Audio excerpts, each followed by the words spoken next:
जय हिंद दोस्तों, स्वागत करता हूं आपके अपने चैनल टॉप एग्जाम क्लासेस पर।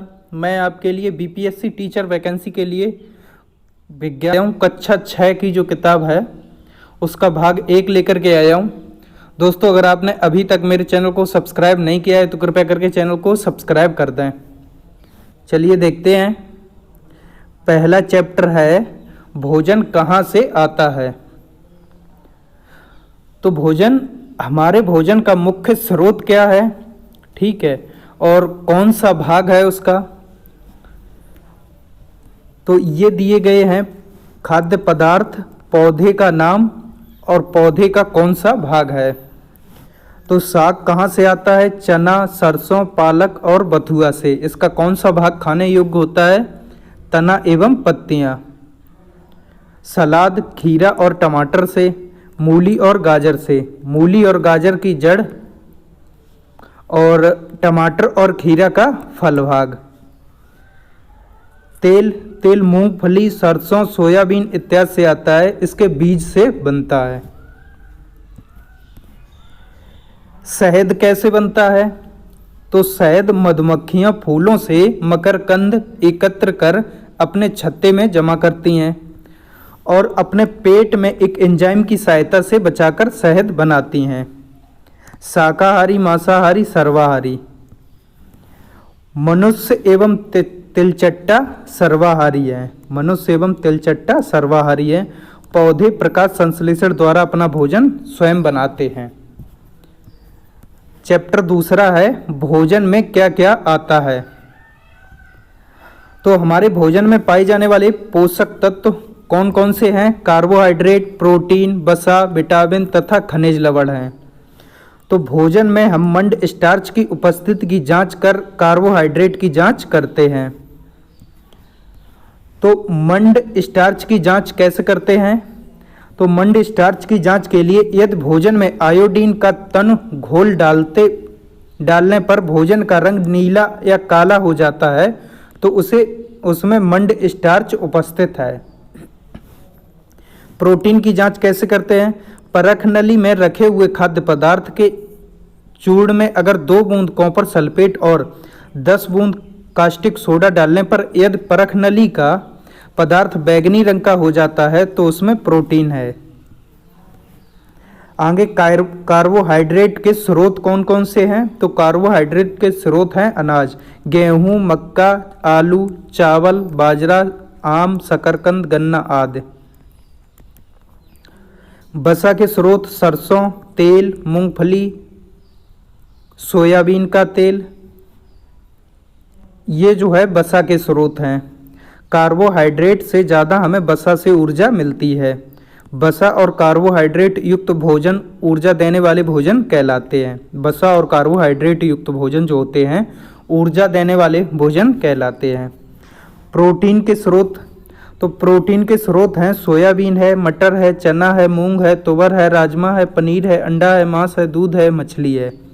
प्रोटीन एवं खनिज लवण की आवश्यकता शरीर की वृद्धि तथा स्वस्थ रहने के लिए होती है। प्रोटीन की आवश्यकता शरीर की वृद्धि करने के लिए और स्वस्थ रहने के लिए होती है।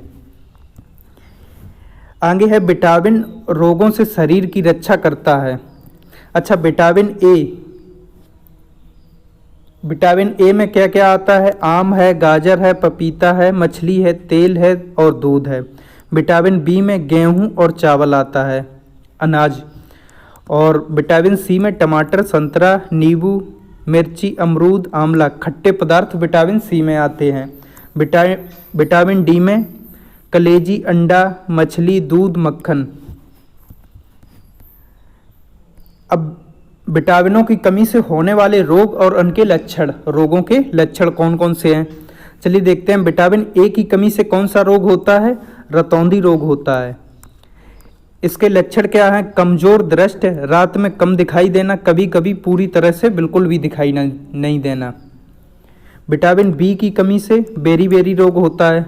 इसमें दुर्बल पेशियां और काम करने की ऊर्जा बिल्कुल क्षीण हो जाती है। विटामिन सी की कमी से स्कर्वी रोग होता है। इसमें मसूड़ों से खून निकलता है, घाव भरने में अधिक समय लगता है। विटामिन डी की कमी से रिकेटस रोग होता है, इसमें अस्थियों का मुलायम होकर मुड़ जाना। और कैल्शियम की कमी से अस्थि और दंत क्षय होता है, इसमें कमजोर अस्थियां और दंत क्षय होता है। आयोडीन की कमी से घेंगा रोग होता है। गले की ग्रंथ का फूल जाना, इसमें बच्चों में मानसिक विकलांगता का होना। लौह की कमी से अल्प रक्तता का रोग होता है, इसमें कमजोरी होती है, शरीर में रक्त की कमी होती है। आगे है लौह तत्व युक्त सब्जियों, पालक, मेथी, केला हैं। यानी कि जो लौह तत्व युक्त जो सब्जियां हैं उसमें पालक है, मेथी है, केला है, ये लौह से भरपूर सब्जियां हैं। दूध से कैल्शियम की प्राप्ति होती है। फास्फोरस एवं कैल्शियम मछली अंडा से मिलते हैं। सोडियम और प्रोटीन नमक से मिलता है। सोडियम और प्रोटीन किससे मिलता है? नमक से।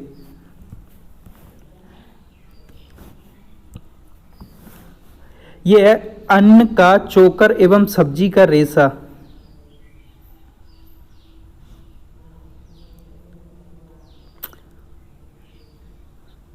इसके स्रोत अंकुरित भोजन, दाल, आलू, ताजा फल एवं हरी सब्जियां। यहाँ में कोई भी पोषक तत्व प्रदान नहीं करते। आगे है छिलका उतारकर सब्जी और फल को धोने से कुछ विटामिन नष्ट हो जाते हैं। चावल और दालों को बार बार धोने से उसमें से कुछ विटामिन और खनिज लवण नष्ट हो जाते हैं। चावल और दालों को बार बार अगर धोओगे तो उसमें से कुछ विटामिन नष्ट हो जाते हैं। खाना पकाने पर गर्मी के कारण विटामिन सी नष्ट हो जाती है। ज़्यादा गर्मी के कारण खाना पकाते समय विटामिन सी नष्ट हो जाती है। कम भोजन या संतुलित भोजन नहीं मिलने के कारण बच्चों में मरासमस रोग या सूखा रोग हो जाता है। बच्चों को कम भोजन मिलने से कौन सा रोग हो जाता है? सूखा रोग हो जाता है। भोजन में प्रोटीन की कमी से क्वाशिकोर नामक रोग हो जाता है। प्रोटीन की कमी से कौन सा रोग होता है? क्वाशिकोर रोग होता है। इसमें बच्चे की वृद्धि रुक जाती है और पेट फूल जाता है। इस तरीके से आगे है कुपोषण। जब शरीर को आवश्यक मात्रा में पोषक तत्व प्रदान नहीं होते हैं तो इस स्थिति को कुपोषण कहते हैं। तो इसमें विटामिन ए की कमी के कारण रतौंधी हो जाती है, जिसमें उसे रात में दूसरे की तुलना में कम दिखाई देता है। ये इम्पोर्टेंट पॉइंट हैं। विटामिन ए की अत्यधिक कमी से बच्चा हमेशा के लिए अंधा हो सकता है।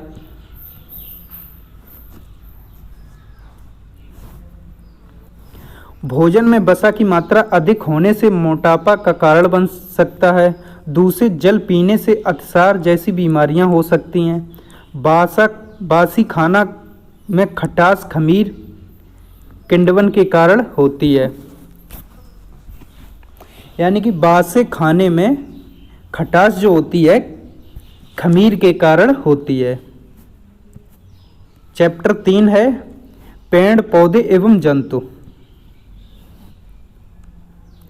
तो धागा की जो पतली लड़ी होती है वह और भी पतली लड़ी से बनती है, जिसमें तंतु कहते हैं। जिसे क्या कहते हैं? तंतु कहते हैं। प्रकृति तंतु कुछ वस्त्र जैसे सूती, रेशमी, जूट के तंतु से बने होते हैं, उसे प्रकृति तंतु कहते हैं। सूट कपास से बनता है। रेशमी जूट रेशम के कीट से बनता है। ऊन भेड़ और बकरी से प्राप्त होता है।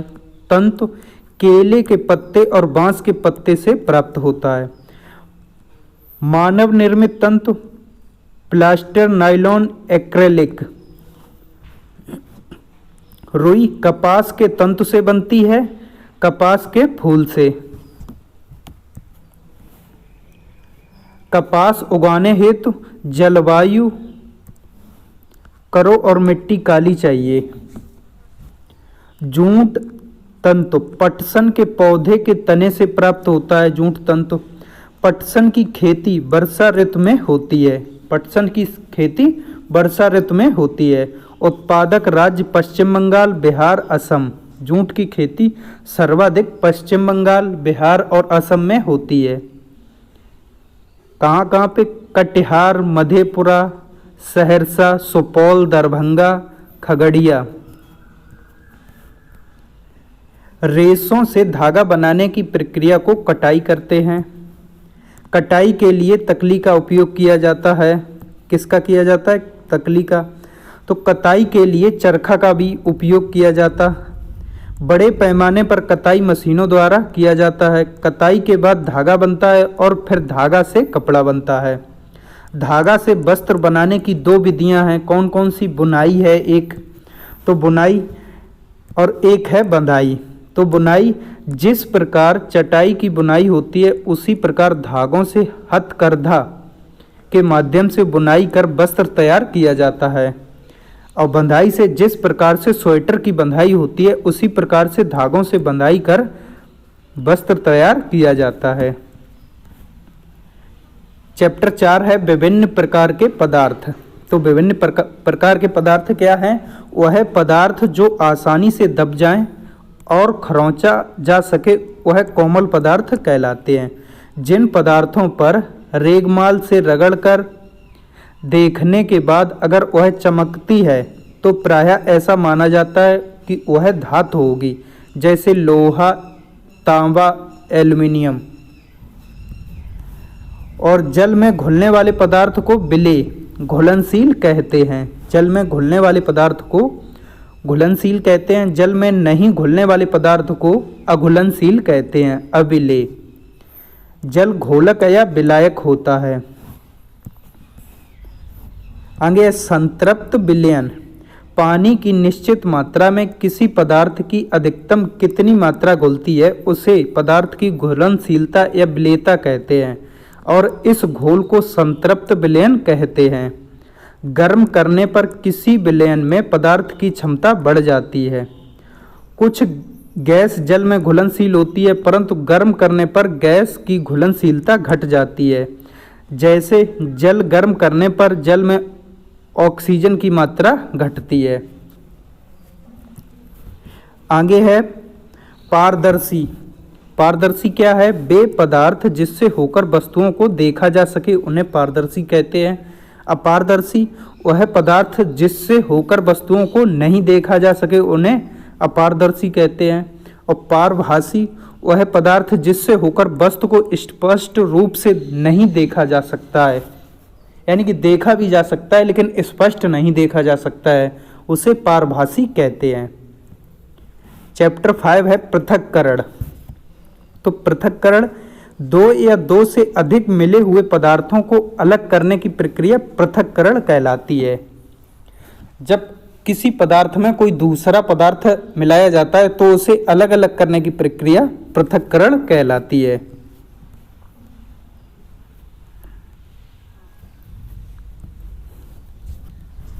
जल में अघुलनशील एवं जल से भारी कण का पेंदी में जमा होना थिराना कहलाता है। थिराने के बाद जमे हुए पदार्थ से जल या अन्य द्रव को अलग करना निथारना कहलाता है। तो जल में यदि कोई चीज़ घुली है तो वह नीचे बैठ जाती है तो उसे थिराना कहते हैं। जब उसे थिराने के बाद जमे हुए पदार्थ से अलग किया जाता है तो उसे निथारना कहते हैं। आगे है क्रोमेटोग्राफी। अलग अलग पदार्थों को पहचानने की यह एक बहुत उपयोगी विधि है जिसका प्रयोग तभी किया जाता है जब मिश्रण की मात्रा बहुत कम होती है। जैसे उपयोग पेड़ पौधों में पाई जाने वाली दवा को अलग करने में, फूलों की रंग को जानने में, किसी चीज़ में मिलावट की जांच करने हेतु क्रोमेटोग्राफी का उपयोग किया जाता है। चैप्टर 6 है पदार्थ में परिवर्तन। तो पदार्थ में परिवर्तन, पदार्थ की 3 अवस्थाएं होती हैं। कौन कौन सी? ठोस, द्रव और गैस। तो रासायनिक परिवर्तन, अगर कोई वस्तु में परिवर्तन होने पर पुनः अपनी स्थिति में वापस नहीं होती है तो वह रासायनिक परिवर्तन कहलाता है। जैसे दूध से दही जमना, दूध से पनीर बनना, कली से फूल बनना, मोमबत्ती का जलना और पिघलना। अच्छा, दूध से दही बनाया जाता है, फिर दही से दूध तो बना नहीं सकते। ऐसे ही भौतिक परिवर्तन, भौतिक परिवर्तन में क्या है, अगर कोई वस्तु में परिवर्तन होने पर पुनः अपनी स्थिति में आ जाए तो वह भौतिक परिवर्तन कहलाती है। जैसे गर्म पानी को ठंडा करना। अच्छा, गर्म पानी को ठंडा किया फिर उसे गर्म किया जा सकता है। जल से बर्फ बनना, जल से बर्फ बन गई फिर उसे पिघलाकर फिर जल बनाया जा सकता है। बर्फ का पिघलना।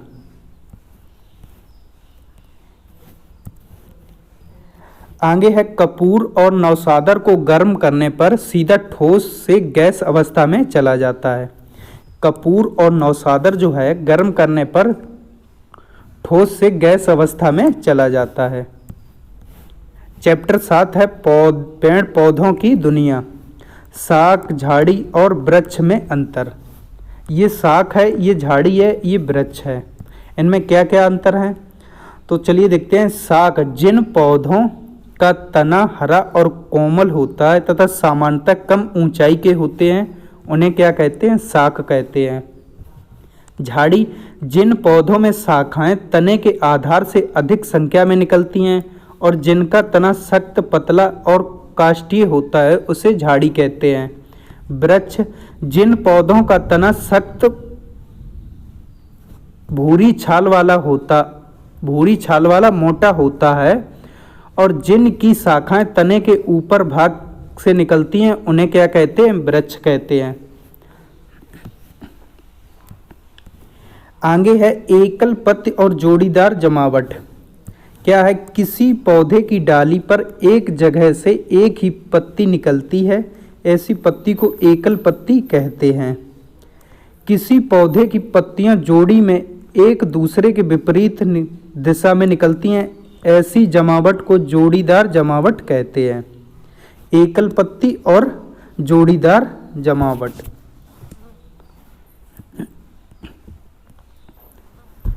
जड़ें दो प्रकार की होती हैं, कौन कौन सी, मूसला जड़ और रेशेदार जड़। जिस जड़ में एक मुख्य जड़ हो और उनमें से कई सहायक जड़ें निकलती हैं उनको मूसला जड़ कहते हैं। रेशेदार जड़, जिस जड़ में कोई मुख्य जड़ नहीं है बल्कि सभी जड़ें एक ही स्थान से निकलती हैं उसे रेशेदार जड़ कहते हैं। ये है मूसला जड़ और रेशेदार जड़। आगे है जड़ के कार्य। जड़ के क्या क्या कार्य होते हैं तो जड़ के कार्य होते हैं पौधे को मिट्टी में खड़ा करने में मदद करना, मिट्टी से उपस्थित जल और खनिज लवण को अवशोषित करना, मिट्टी के कटाव को रोकना। तना के क्या कार्य हैं, तना के कार्य हैं पौधे को आकृति प्रदान करना, जल, खनिज लवण और भोजन में संवहन करना। आगे है जल की बूंदें पत्तियों से जलवाष्प के रूप में निकलती हैं, इस क्रिया को बाष्पोत्सर्जन कहा जाता है। मध्यम सिरा, पत्ती के मध्य एक मोटा सिरा दिखाई देता है जिसे मध्य सिरा कहते हैं, ये होता है मध्य सिरा। सिरा विन्यास, पत्तियों पर सिराओं द्वारा बनाए गए डिजाइन को सिरा विन्यास कहते हैं, इसे सिरा विन्यास कहते हैं। आगे है जालिका सिरा विन्यास। तो सिरा द्वारा बनाया गया डिजाइन यदि मध्य सिरा के दोनों ओर जाल जैसा हो तो उसे जालिका सिरा विन्यास कहते हैं। जैसे पीपल के पत्ते को देखना, वो जालिका सिरा विन्यास जैसा है। एक होता है समांतर सिरा विन्यास। समांतर सिरा विन्यास में क्या, कुछ पत्तियों में यह सिराएं समांतर होती हैं, उसे समांतर सिरा विन्यास कहते हैं। पत्ता समांतर सिरा वाला, जैसे मक्का, धान, बीज एक बीजपत्री, जड़ रेशेदार। आगे है बीज दो प्रकार के होते हैं, एक बीजपत्री और द्विबीजपत्री। जिस पौधे के बीज के एक बीज पत्र हो उसे एक बीजपत्री कहते हैं। अगर पौधे की पत्तियां समांतर सिरा विन्यास होंगी, उसकी जड़ रेशेदार और उसके बीज एक बीजपत्री होंगे। जैसे किसका किसका, मक्का, धान, गेहूं, ये एक बीजपत्री हैं। द्विबीजपत्री, जिस पौधे के बीज दो भागों में बट जाएं उसे द्विबीजपत्री कहते हैं। अगर पौधे की पत्तियां जालिका रूपी हों तो उसकी जड़ें मूसला जड़ होंगी और उसका बीज द्विपत्री होगा। जैसे आम, सेम, चना आदि। आगे है चैप्टर 8। चैप्टर 8 है फूलों से जान पहचान। तो फूलों से जान पहचान, फूल के मुख्य 4 भाग होते हैं। फूल के कितने भाग होते हैं? 4। कौन कौन से? एक होता है अंखुड़ी, एक पंखुड़ी, एक पुंकेसर, एक स्त्री केसर। अंखुड़ी होता है बाह्यदल और पंखुड़ी दल। पुंकेसर फूल का नर भाग होता है, स्त्री केसर फूल का मादा भाग होता है।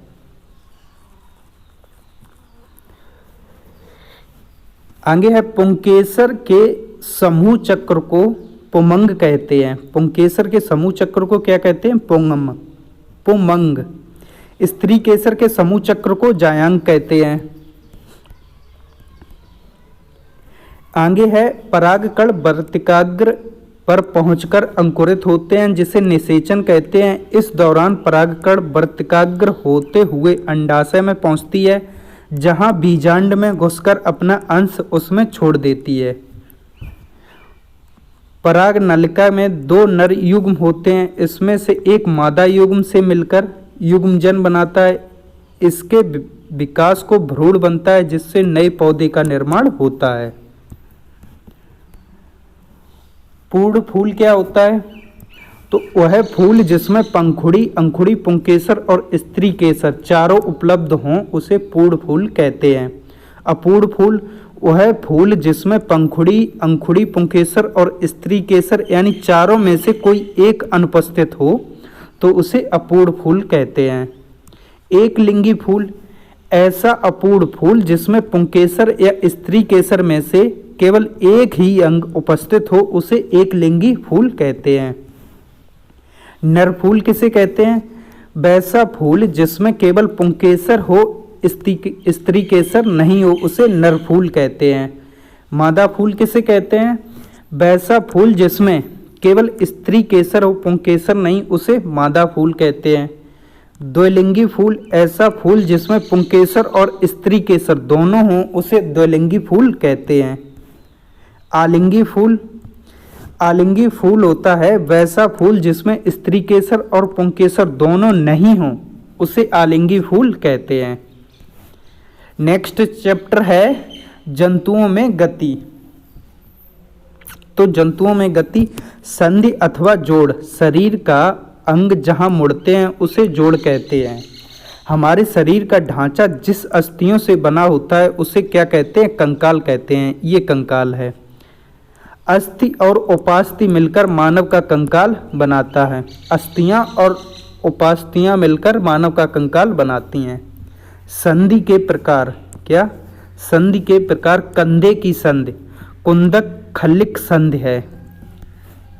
ये है कंधे की संधि। कोहनी की संधि और घुटने की संधि कब्जा संधि और हिंज जॉइंट कहलाता है। ये है कोहनी की संधि और ये है घुटने की संधि। आगे है दुराग्र संधि, गर्दन और सिर को जोड़ने वाली संधि को दुराग्र संधि कहते हैं। आगे अचल संधि, हमारे शरीर में कुछ ऐसी अस्थियां होती हैं जो संधि द्वारा एक दूसरे से जुड़ी रहती हैं। यह अस्थियां इन संधियों पर हिल नहीं सकती, ऐसी संधि को अचल संधि कहते हैं। जैसे जबड़े और खोपड़ी के मध्य अचल संधियां पाई जाती हैं। जबड़े और खोपड़ी के मध्य जो संधियां पाई जाती हैं इन्हें अचल संधियां कहते हैं।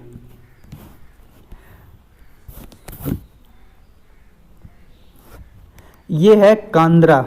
कांद्रा क्या है? हड्डी और मांस से बना हुआ। और स्नायु है हड्डी और हड्डी से बना हुआ। आगे है कंधों की हड्डियों को अंश अस्थि कहते हैं। क्या कहते हैं? अंश अस्थि। कमर की हड्डी आपको श्रेणी अस्थियां कहते हैं। क्या है? यह बॉक्स के समान होती है। यह औरतों में थोड़ा बड़ा होता है। यह कटोरी नुमा होता है। गर्भ में पल रहे बच्चे को स्थिर रखता है। और उपास्थि क्या है? उपास्थि है यह हड्डी की तरह कठोर न होकर लचीला होता है। यह कान और नाक में पाया जाता है। केंचुए के शरीर में हड्डी नहीं पाई जाती है। इसके शरीर में पेशियां पाई जाती हैं। केंचुए के शरीर पर छोटा छोटा बाल जैसी आकृत होती हैं जिससे सूक कहते हैं। सूक पेशियों से जुड़ी होती है। किससे? पेशियों से। यह सूक मिट्टी में उसके पकड़ को मजबूत बनाती है। केंचुआ क्या खाता है? केंचुआ मिट्टी खाता है और मिट्टी को भुरभुरा बनाता है जिसमें पौधे की जड़ें को पर्याप्त वायु और ऑक्सीजन मिलता है। यह मिट्टी को उर्वरता को बढ़ावा देता है। घोंगा। घोंगा का शरीर जिस कठोर चीज से ढका होता है उसे कवच कहते हैं। कवच घोंगा का बाह्य कंकाल होता है। इसमें कोई संधि नहीं होती है। घोंगा पेशियों पाद की सहायता से चलता है। किसकी? पेशियों पाद की सहायता से। तिलचट्टा। तिलचट्टा यह अंधेरे और नमी वाले स्थानों पर ज़्यादा मिलता है। यह जमीन पर चलते हैं, हवा में उड़ते हैं और दीवार पे चढ़ते हैं। इसके शरीर में 3 जोड़ी पैर और 2 जोड़ी पंख होते हैं। इसका शरीर बायां कंकाल से ढका होता है। किससे? बायां कंकाल से ढका होता है। आगे है पक्षी। तो पक्षी का इसकी अस्थियां खोखली होती हैं। अस्थियों के खोखले हिस्से को वायुकोष्ठ कहते हैं। क्या कहते हैं? वायुकोष्ठ। इसमें हवा भरे हुए रहती है इसलिए इसका शरीर हल्का होता है। पक्षियों का अग्रपाद अस्थियां रूपांतरित होकर पंख बन जाती हैं। वृक्ष की अस्थियां नाव की आकार की होती हैं। जो इसकी वृक्ष की अस्थियां होती हैं ये वृक्ष की अस्थियां जो होती हैं नाव के आकार के जैसी होती हैं। पक्षियों की दृढ़ पेशियां तथा हल्की हड्डियां उसे उड़ने में सहायता प्रदान करती हैं। जो उसकी हल्की हड्डियां होती हैं उसे उड़ने में सहायता प्रदान करती हैं। आगे चैप्टर है 10 सजीव और निर्जीव। तो सजीव और निर्जीव देखेंगे।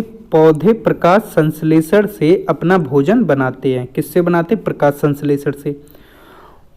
जंतु भोजन बनाने के लिए पौधे अथवा अन्य जंतुओं पर निर्भर रहते हैं। कुछ जंतु होते हैं, कुछ क्या सभी होते हैं जंतु जो होते हैं पौधे तथा अन्य जंतुओं पर निर्भर रहते हैं।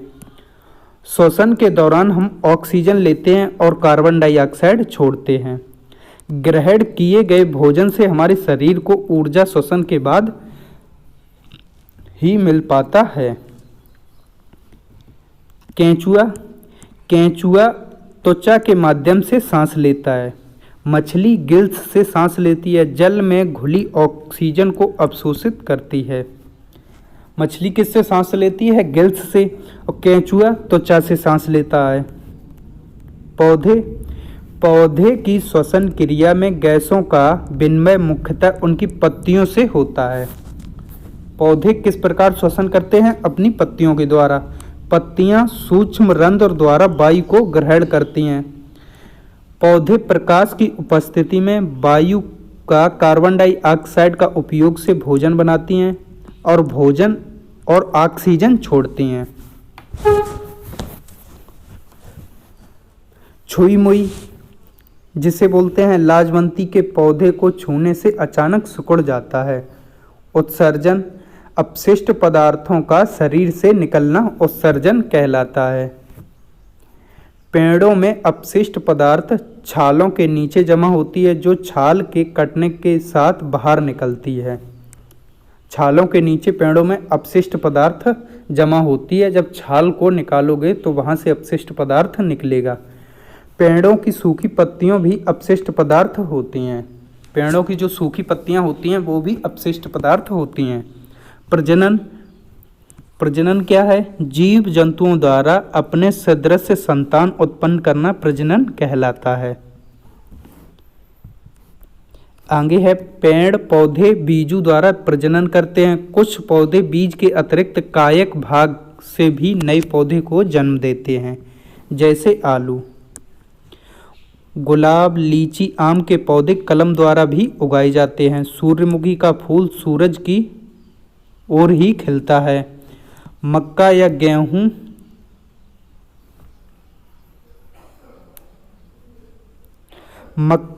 गेहूं के बीज में हाथ डालने से गर्मी का अनुभव होता है और यह ऊष्मा बीजों के श्वसन के कारण होती है। बीजों के श्वसन के कारण उसमें ऊष्मा होती है। नेक्स्ट चैप्टर है सजीवों में अनुकूलन। तो सजीवों में अनुकूलन क्या है? अनुकूलन पृथ्वी पर असंख्य जीव जंतु पेड़ पौधे पाए जाते हैं जिसमें अपने परिवेश में रहने के लिए विशिष्ट संरचना होती है, जिसे अनुकूलन कहते हैं। क्या कहते हैं? अनुकूलन। तो ये होगा सजीवों में अनुकूलन। शंक्वाकार पेड़ पर्वतीय इलाकों में पाए जाते हैं। ये शंक्वाकार पेड़ हैं, ये कहाँ पाए जाते हैं? ज़्यादातर पर्वतीय इलाकों में पाए जाते हैं, जैसे सागवान, पाइन, विलो, देवदार। मछली का शरीर धारा रेखी और नौकादार होता है। कैसा होता है? नौकादार और धारा रेखी होता है। मछली का शरीर सल्क से ढका रहता है। किससे? सल्क से। यह शरीर को सुरक्षा प्रदान करता है। वास स्थान वह सजीव जिस परिवेश में रहता है जहां उसे भोजन, वायु, शरण स्थल एवं अन्य आवश्यकताओं की पूरी होती है, वह उसका वास स्थान कहलाता है। मरुस्थल में दिन में तेज गर्मी और रात में अत्यधिक ठंडी पड़ती है। रेगिस्तान में पाए जाने वाले छोटे जीव गर्मी से बचने के लिए बिल में चले जाते हैं। रेगिस्तानी पौधे नांगफली है, बबूल है, ग्वारपाठा है, जिसे घृत कुमारी कहते हैं। याक जानवर पर्वतीय क्षेत्रों में पाया जाता है। इसकी त्वचा मोटी होती है और बाल लंबे होते हैं। अगला पॉइंट है स्क्विड और ऑक्टोपस जैसे कुछ समुद्री जीव का शरीर आमतौर पर धारा रेखीय नहीं होता है। जो समुद्री जीव हैं जैसे स्क्विड है, ऑक्टोपस है, उसका शरीर धारा रेखीय नहीं होता है। डॉल्फिन और व्हेल में गिल्स नहीं होते हैं। सिर पर स्थित नासा द्वारा बात छिद्रों द्वारा सांस लेते हैं। नेक्स्ट पॉइंट है स्थलीय पौधों में जड़ मिट्टी से जल एवं खनिज लवण का अवशोषण करती है, परंतु जलीय पौधे की जड़ छोटी होती है। यह केवल तलहटी में पौधे को जमाए रखने का कार्य करती है। नेक्स्ट पॉइंट है जलीय पौधों का तना लंबा, खोखला तथा हल्का होता है। जो जलीय पौधे होते हैं उनका तना लंबा होता है, खोखला होता है और हल्का भी होता है। जलीय पौधे का तना जल की सतह तक ही रहता है, जबकि पत्ती और फूल जल की सतह के ऊपर तैरता रहता है, जैसे कमल और जलकुंभी। मेढक के पिछले पैरों में झिल्ली युक्त पादा उंगलियां होती हैं, जो उन्हें तैरने में सहायता करती हैं। नेक्स्ट चैप्टर है वारा। कौन सा है? दूरी, मापन एवं गति। तो वर्तमान में मात्रकों की अंतर्राष्ट्रीय एसआई प्रणाली का उपयोग होता है। किसका होता है? अंतर्राष्ट्रीय एसआई प्रणाली का उपयोग होता है। तो 7 मूल मात्रक और व्युत्पन्न मात्रक हैं। लंबाई का मीटर, द्रव्यमान किलोग्राम, समय सेकंड, ताप केल्विन, विद्युत धारा एम्पियर, ज्योति तीव्रता कैंडेला, पदार्थ का परिमाण मोल, समतल कोण रेडियन, घन कोण स्टेरेडियन।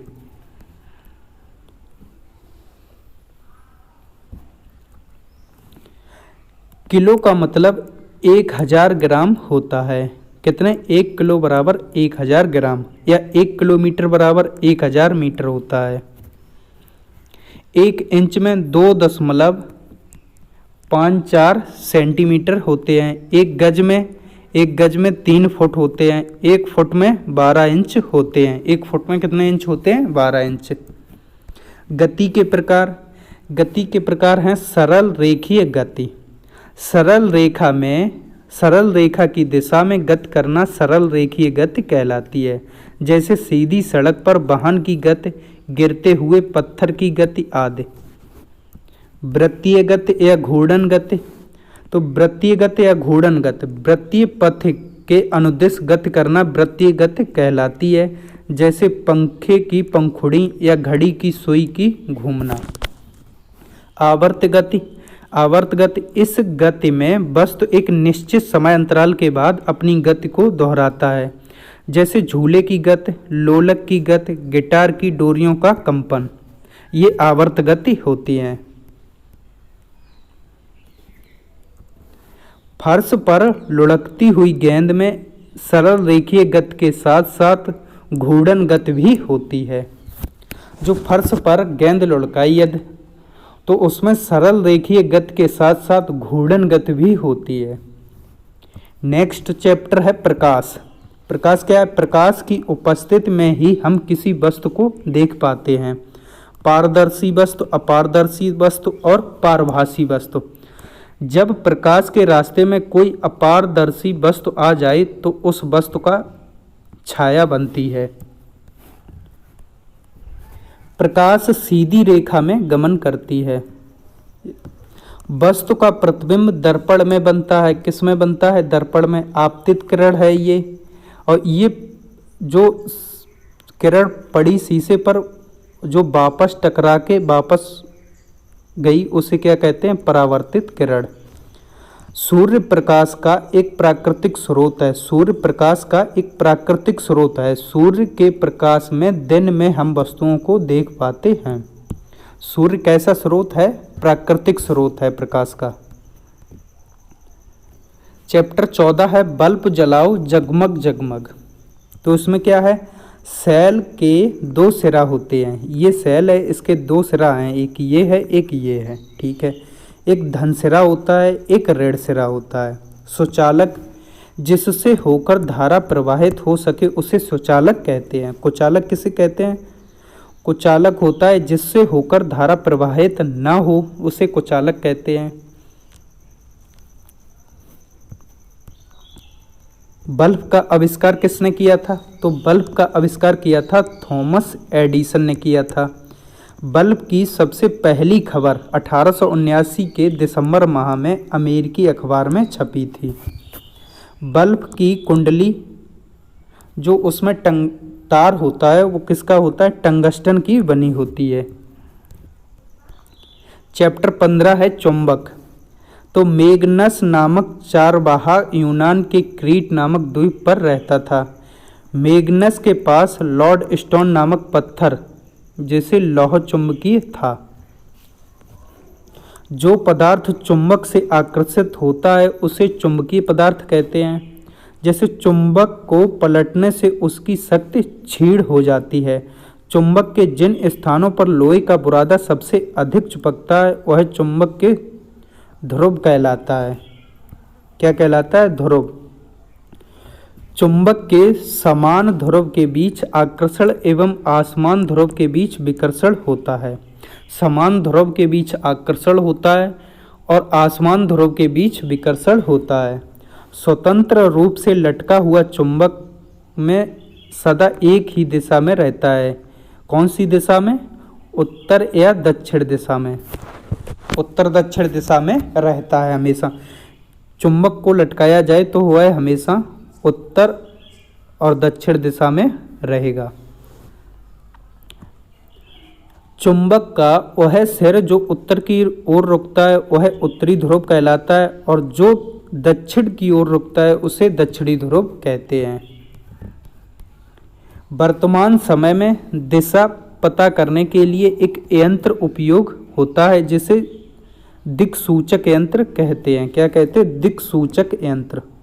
उपयोग समुद्री जहाज एवं हवाई जहाज़ों में किया जाता है। दिशा का पता लगाने के लिए समुद्री जहाज और हवाई जहाज़ों में एक यंत्र प्रयोग किया जाता है, दिक्सूचक जिससे दिशा का पता लगाया जा सकता है। नेक्स्ट चैप्टर है जल। तो जल के स्रोत क्या क्या हैं? तो जल के स्रोत हैं नदी है, कुआं है, नहर है, झील है, तालाब है, नल है। पृथ्वी पर जल 71% पाया जाता है। कितना? पृथ्वी पर जो जल का भाग है कितना है? 71% है। उपयोग करने हेतु जल सीमित है। खारा जल कितना है? 97.5% खारा जल है। फिर जो बचा हुआ है 2.5% जल, वह पीने योग्य जल है। मानव और जीव जंतु के लिए मीठे पानी की उपलब्धि कितनी है? 0.003% है। बाष्पन क्या है? नेक्स्ट पॉइंट है बाष्पन। जब जल को गर्म करते हैं तो गर्मी पाकर जल बाष्प में बदल जाता है, यह क्रिया बाष्पन कहलाती है। आगे है संघनन। जब बाष्प ठंडा होकर पुनः जल में बदलता है तो इस क्रिया को संघनन कहते हैं। जब जल बाष्प ठंडा होकर जल में बदलता है तो यह क्रिया क्या कहलाती है? संघनन कहलाती है। बादल कैसे बनता है? तो बादल कैसे बनता है? विशाल जल राशि का जलवाष्प होने के बाद यह काफ़ी ऊंचाई पर जलवाष्प के रूप में इकट्ठा होते हैं और यह जल के छोटे छोटे बूंद के रूप में एक दूसरे के समीप आकर बादल का रूप ले लेते हैं और पुनः बारिश के रूप में धरती पर आ जाते हैं। नेक्स्ट पॉइंट है जल चक्र। जल चक्र क्या है? पानी का बाष्प बनना, फिर बाष्प से बादल बनना, फिर वर्षा के रूप में जमीन पर आना, यह क्रिया जल चक्र कहलाती है। नेक्स्ट पॉइंट है बाष्पोत्सर्जन। बाष्पोत्सर्जन है सागर महासागर के अलावा पेड़ पौधे की पत्तियों में से भी जल बाष्प के रूप में निकलते हैं, जिसे बाष्पोत्सर्जन कहते हैं। नेक्स्ट पॉइंट है भूमिगत जल। तो भूमि के अंदर पाए जाने वाले जल को भूमिगत जल कहते हैं। वर्षा का जल जब भूमि में रिसते हुए पृथ्वी के अंदर जाता है और यह जल छन कर स्वच्छ हो जाता है, उपयोग में लाया जाता है, पानी पीने के काम में आता है। नेक्स्ट चैप्टर है वायु।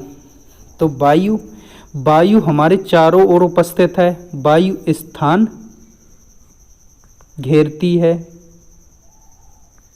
वायु रंगहीन होती है। वायु पारदर्शी होती है।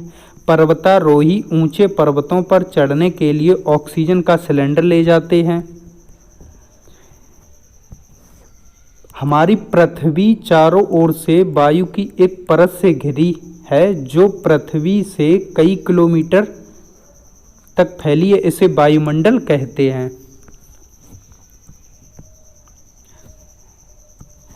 नेक्स्ट पॉइंट है मोमबत्ती का जलना ऑक्सीजन के कारण संभव है। ऑक्सीजन आग को जलाने में सहायता प्रदान करती है। नेक्स्ट पॉइंट है चूना जल में फेंकने पर इसका दूधिया रंग कार्बन डाइऑक्साइड के कारण बदल जाता है। नेक्स्ट पॉइंट है वायु अनेक गैसों का मिश्रण है। किसका किसका है?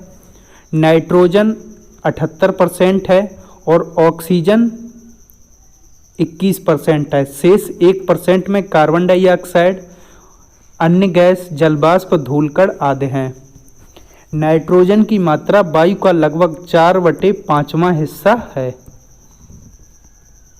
नेक्स्ट पॉइंट है वायु में धूल के कण और जलवाष्प की उपस्थिति होती है। नेक्स्ट पॉइंट वायु में उपस्थित धूल कण को नाक से सांस लेते समय नाक के छोटे छोटे बाल तथा श्लेष्मा द्वारा शरीर के अंदर जाने से रोक देते हैं, इसलिए हमें मुंह से सांस लेने को मना किया जाता है। नेक्स्ट पॉइंट पानी में रहने वाले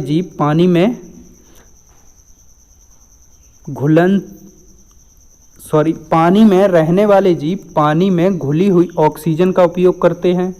पानी को गर्म करने से पानी में ऑक्सीजन की मात्रा कम हो जाती है, इसलिए मछली गर्म पानी में तड़पने लगती है।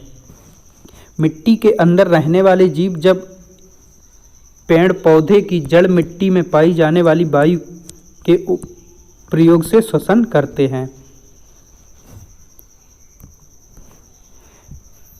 मिट्टी में वायु होती है, मिट्टी में वायु होती है। नेक्स्ट चैप्टर है ठोस कचरा प्रबंधन। तो नेक्स्ट चैप्टर है ठोस कचरा प्रबंधन। जैव विघटनीय पदार्थ, कचड़ों में फेंके जाने वाली वैसी पदार्थ जिसका विघटन आसानी से हो सके, और जैव अविघटनीय पदार्थ जिसका विघटन प्राकृतिक तरीके से ना हो या जिसमें बहुत लंबा समय लगे, वह जैव विघटनीय अविघटनीय पदार्थ होता है। कंपोस्ट खाद, पूर्णतः गलने वाला कचरा परिवर्तित होकर जब खाद बनता है तो उसे कंपोस्ट खाद कहते हैं। यह प्रक्रिया कंपोस्टिंग कहलाती है। कचरा निपटारा हेतु 4 सुझाव दिए गए हैं। कौन कौन से? रिफ्यूज, रेड्यूज, रीयूज या रिसाइल। नेक्स्ट पॉइंट है केंचुए की सहायता से जो खाद प्राप्त होती है उसे वर्मी कंपोस्ट कहते हैं।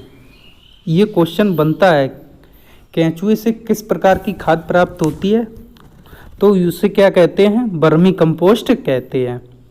दोस्तों, अगर आपको हमारी यह वीडियो पसंद आई हो तो कृपया करके वीडियो को लाइक करें, शेयर करें और चैनल को सब्सक्राइब करें।